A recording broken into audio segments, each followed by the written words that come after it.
Chad Colby's look at agriculture technology comes your way next, brought to you by the IBM Watson Decision Platform. Combining AI with Internet of Things data to help agribusiness increase yields, improve quality, and drive sustainability. So you're in a rural area. You don't have to worry about internet safety, do you? There's nobody coming after you out on your farm? Maybe not the case, Max Armstrong. Chad Colby has some rules to stay safe on the internet. Here's his report this weekend.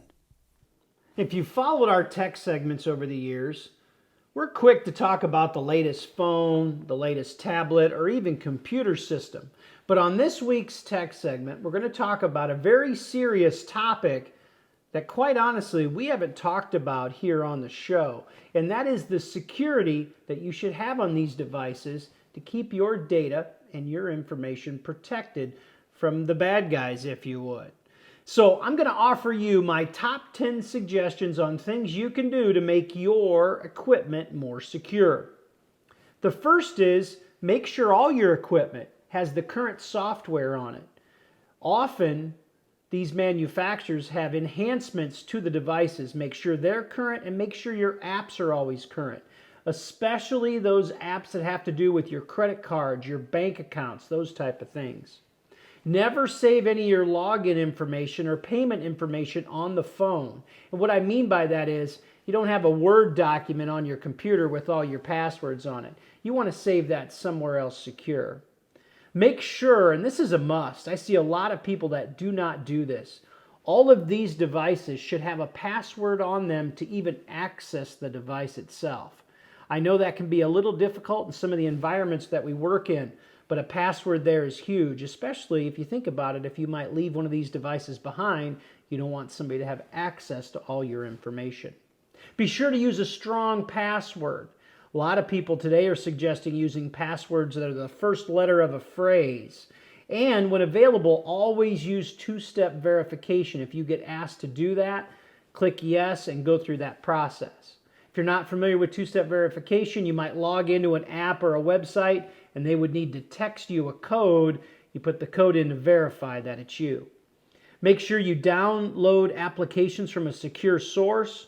Always still consider using antivirus software. I use it on my equipment, regardless whether that's Mac or Windows. Again, it just adds another layer of protection.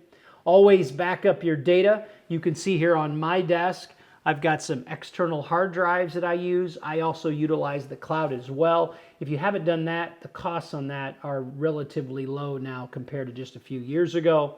These last few are some really good suggestions. One of them I'd never even considered. I want to thank my nephew Colin, who just graduated from cybersecurity. He actually got a degree in cybersecurity, and he's got a really big one. I'll save for the last one. But a couple that really got my attention is never use public Wi-Fi. I don't use that myself. I really never have. And the reason why is there's very little security on public Wi-Fi. The other one is, and I always did it just because of battery life, but be sure to turn off your Bluetooth and Wi-Fi if you're not using it. Again, it's just closing that door for someone who might want to do mischief on your account. And the big thing on the end is this, number 10.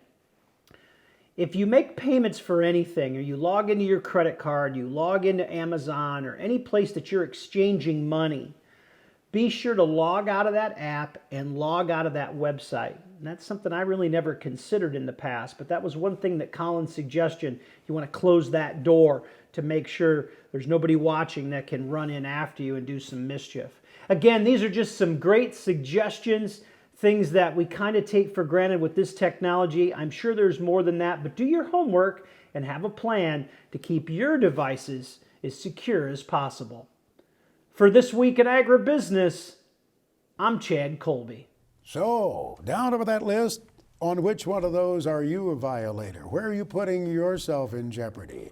You know, I'm on public Wi-Fi sometimes. Well, at least on airplanes. That's probably the only place, but I shouldn't do that, Chad would No, say. you shouldn't. It's tough when you're traveling. You know, I realize I'm guilty of leaving myself logged into websites. I do that constantly. Yeah. I probably shouldn't have just mentioned that on television. Where's your laptop, pal?